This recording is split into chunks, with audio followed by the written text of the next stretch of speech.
Service in Lake Charles has issued a severe thunderstorm warning for northeastern Jasper County in southeastern Texas until 8:45 p.m. Central Daylight Time.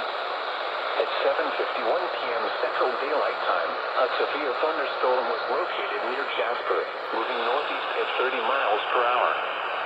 Hazard, 60 miles per hour wind gusts. Source, radar indicated. Impact, expect damage to roofs, siding, and trees.